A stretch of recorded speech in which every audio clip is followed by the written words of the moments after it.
Assalamualaikum warahmatullahi wabarakatuh. Selamat siang Pak Asep. Waalaikumsalam. Selamat siang Pak Teddy.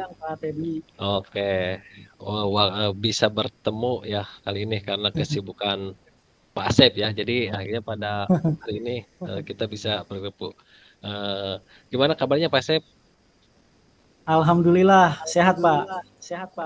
Eh, ya Alhamdulillah. mungkin saya ingin mengajak ngobrol santai dengan Pak Asep ya, ya mengenai tentang sekolah Pak Asep seperti itu ya Pak.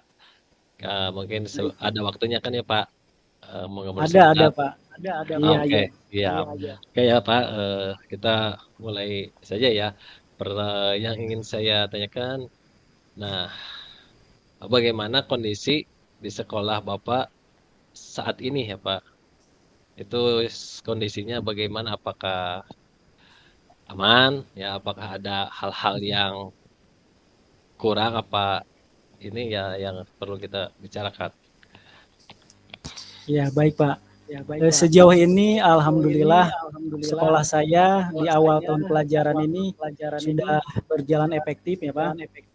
Kegiatan proses pembelajaran di kelas maupun di luar kelas sudah berjalan sesuai dengan program seperti itu Pak. Oke ya, berarti sudah program-program sekolah sudah berjalan dengan baik ya Pak Sep. Sejauh ini Alhamdulillah Pak. Ya, mungkin ada hal-hal yang perlu kita diskusikan pada kesempatan ini ya mumpung kita sedang bertemu. Baik Pak. Ya, sebenarnya saya memiliki permasalahan yang berhubungan dengan tugas tambahan saya sebagai tim dari BKK sekolah ya Pak. Di mana Iya, iya, iya. kita ketahui ya salah satu peran BKK itu mendampingi siswa setelah lulus gitu, untuk mengembangkan karir. Apakah mereka mau bekerja, berwirausaha atau melanjutkan pendidikan. Seperti itu Pak. Oh ya, berarti ini SMK mah mantap ya Pak. Tetap prioritas utamanya bekerja, tapi di sisi lain kan ketika ada orang tua suruh anak kuliah berarti harus Iya, memilih ya Pak antara bekerja betul. atau kuliah seperti itu. Oke, baik Betul Pak. sekali Pak. Kemudian Pak, apa yang ingin Bapak dapatkan dari pembicaraan kita saat ini Pak? Baik Pak, melalui percakapan dengan Pak Teddy ini, saya berharap ada solusi atau ide-ide baru ya, yang sebagai upaya pemecahan masalah yang saya hadapi tentu itu Pak.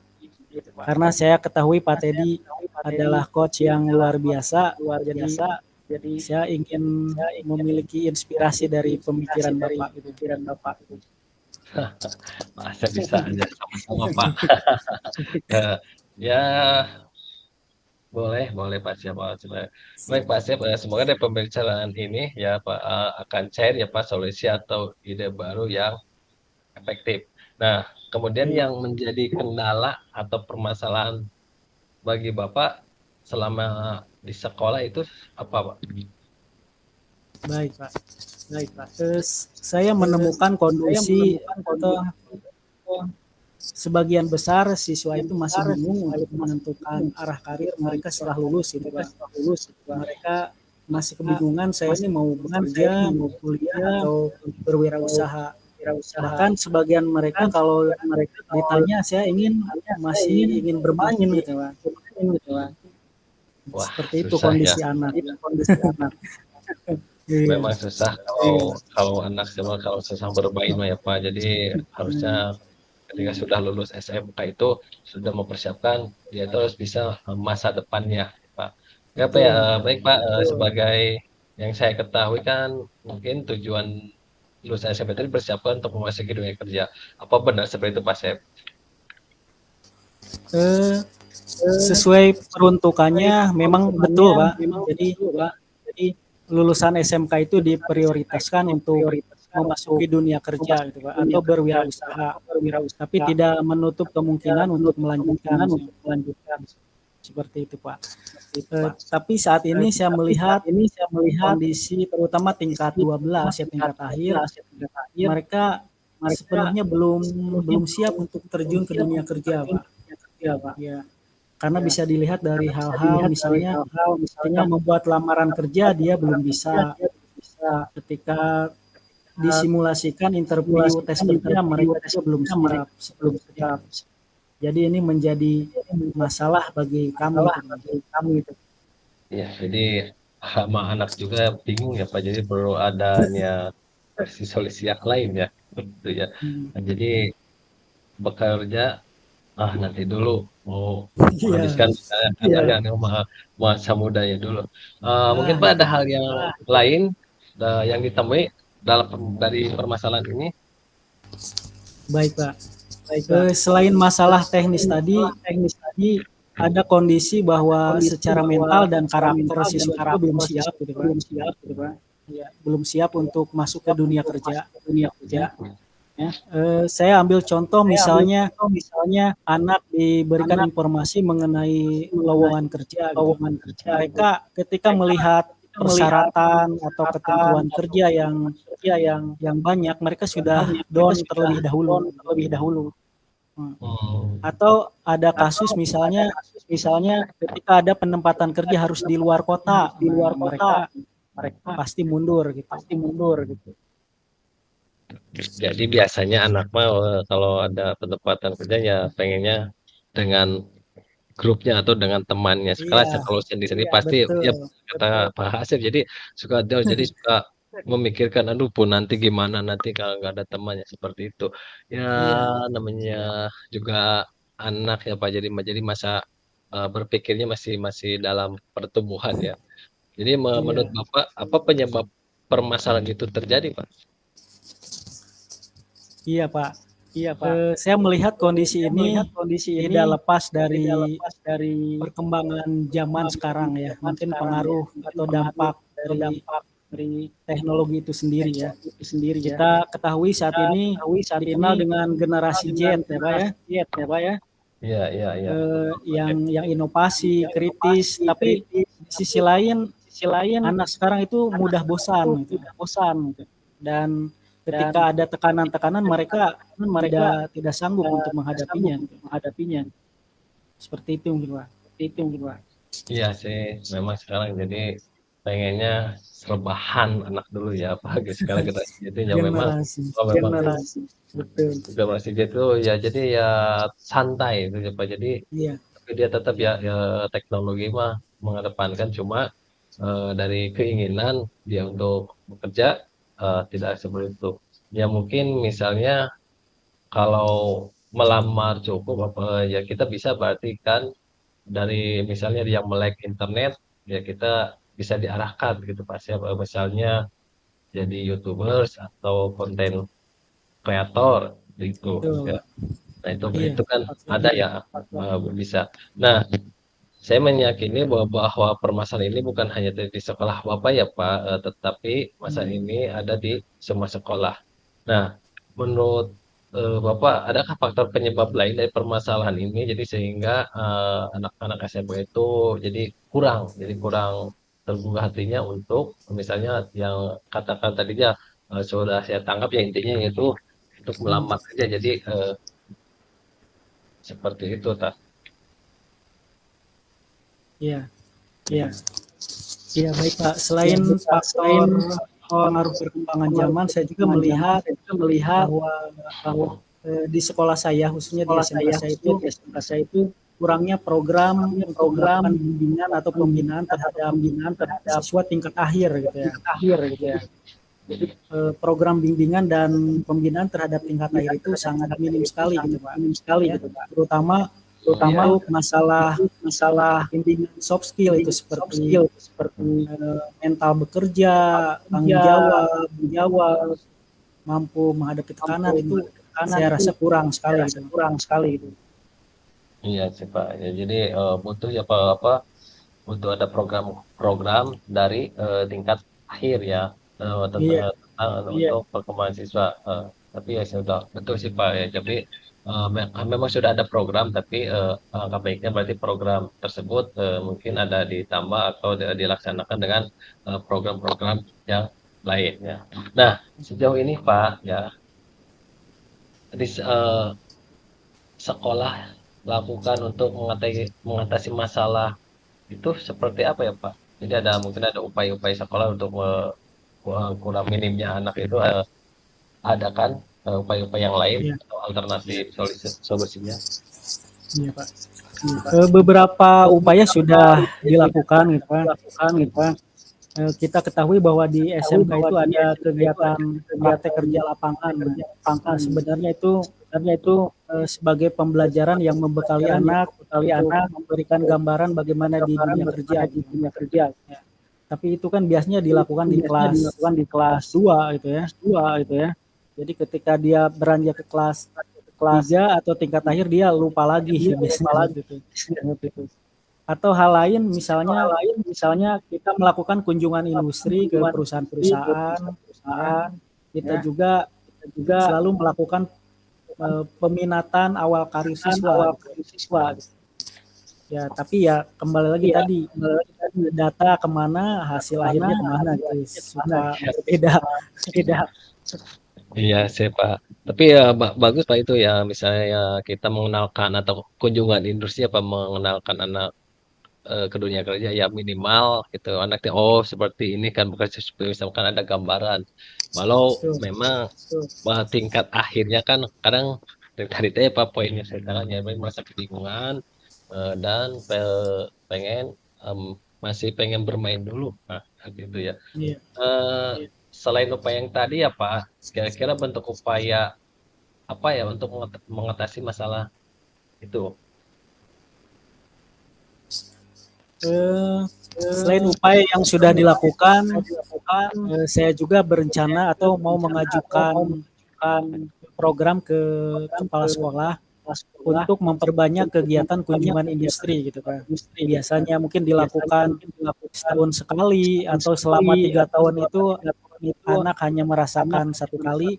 Nah, saya akan mengajukan minimal kunjungan industri itu 1 kali dalam 1 semester.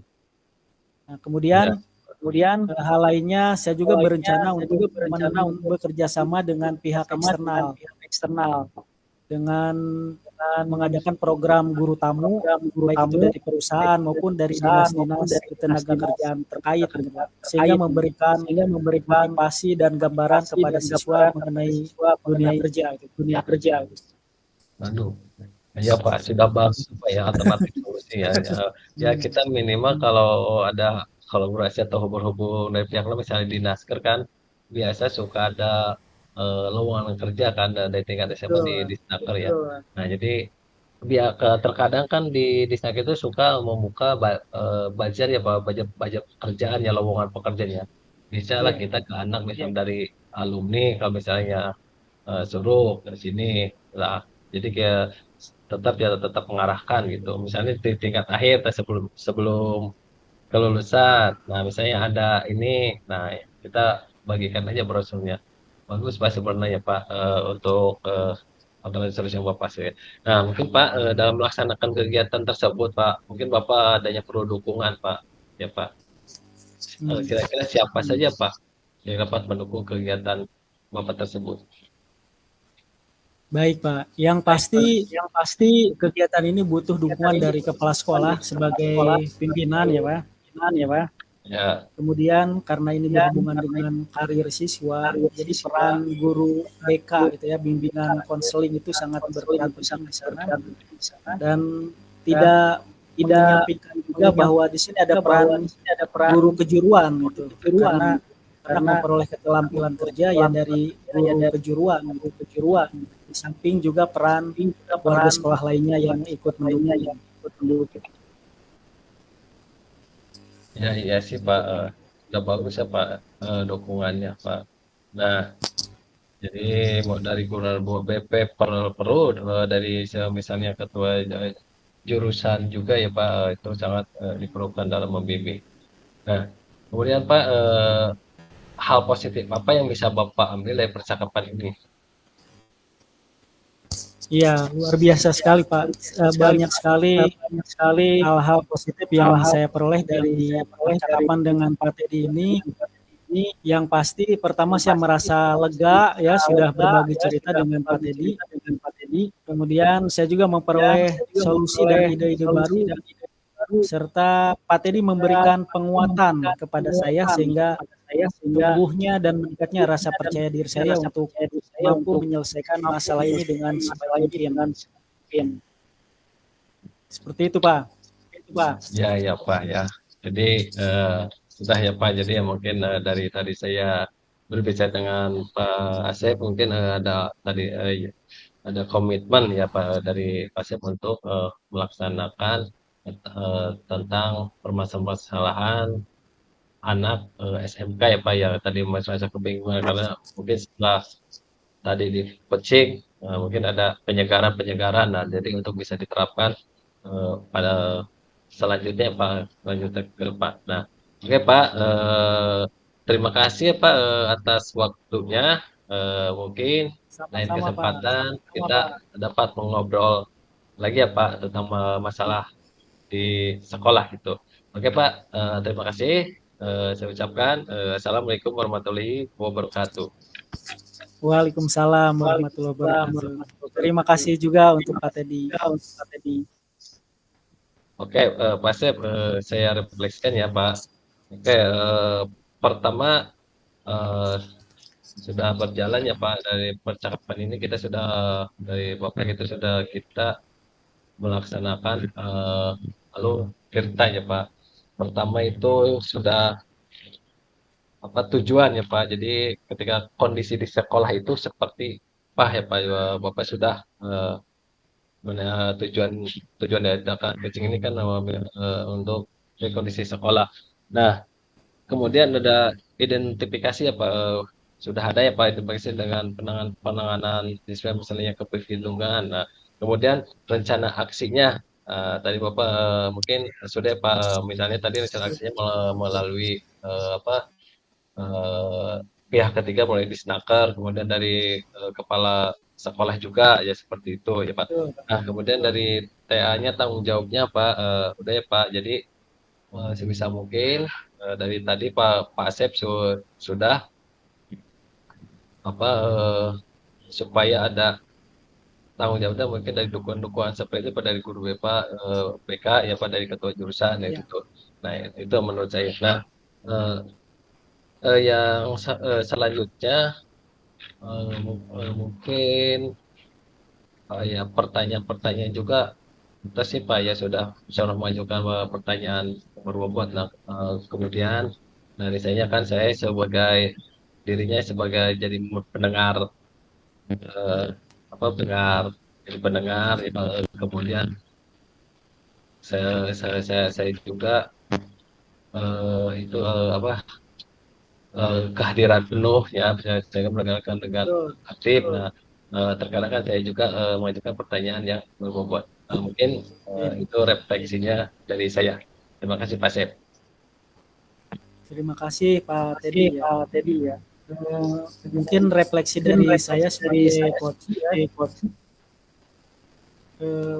proses coaching yang dilakukan Pak Teddy sebagai coach sudah luar biasa sekali ya.